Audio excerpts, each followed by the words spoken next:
Hai, di sini saya akan menjelaskan bab 5 yaitu Pancasila sebagai sistem filsafat.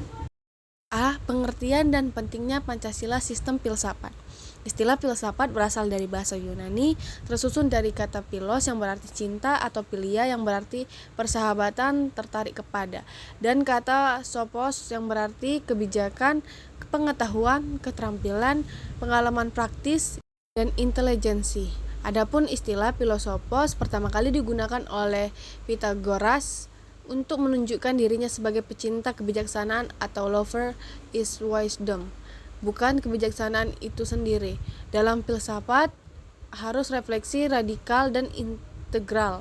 Refleksi berarti manusia menangkap objeknya secara internasional dan sebagai hasil dari proses. Radikal adalah berasal dari kata radix. Radikal berarti filsafat harus mencari pengetahuan sedalam-dalamnya. Filsafat itu integral berarti mempunyai kecenderungan untuk memperoleh pengetahuan sebagai suatu keseluruhan. 1. Filsafat sebagai proses dan hasil.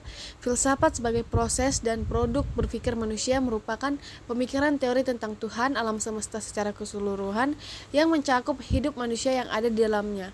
Untuk kemudian bagi manusia pemikiran teoritis tersebut dipergunakan sebagai pandangan dunia. Yang kedua yaitu sistem filsafat. Sistem filsafat menurut Louis of Katzoff adalah kumpulan ajaran yang terkoordinasikan. 1. Agar dapat diberikan pertanggungjawaban rasional dan mendasar mengenai sila-sila dalam Pancasila sebagai prinsip-prinsip politik. Yang kedua, agar dapat dijabarkan lebih lanjut sehingga menjadi operasional dalam penyelenggaraan negara. Yang ketiga, agar dapat membuka dialog dengan berbagai perspektif baru dalam kehidupan berbangsa dan bernegara. Dan yang keempat, agar dapat menjadi kerangka evaluasi terhadap segala kegiatan yang bersangkut paut dengan kehidupan bernegara, berbangsa, dan bermasyarakat. B. Kesatuan sila-sila Pancasila sebagai suatu sistem. Istilah sistem berasal dari istilah Yunani atau sistema yang mengandung arti keseluruhan yang tersusun dari sekian banyak bagian yang berarti pulau hubungan yang berlangsung di antara satuan-satuan dan komponen yang teratur.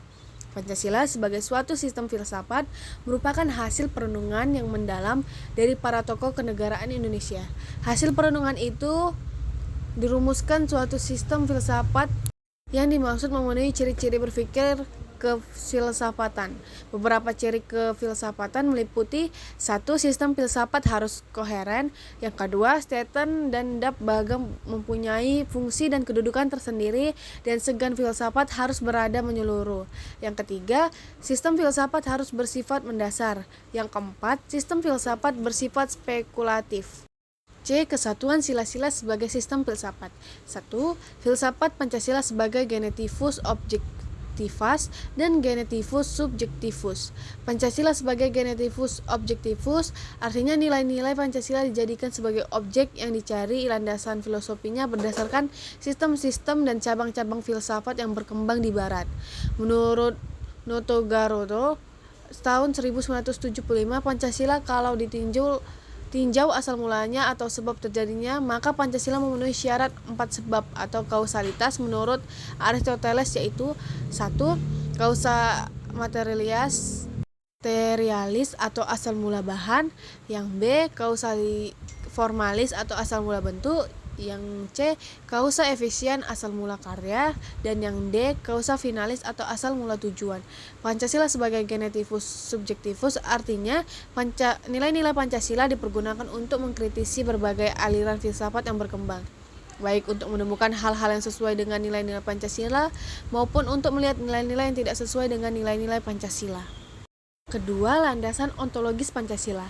Istilah ontologi berasal dari kata Yunani onta yang berarti sesuatu yang sungguh-sungguh, ada kenyataan yang sesungguhnya, dan logos berarti teori atau ilmu.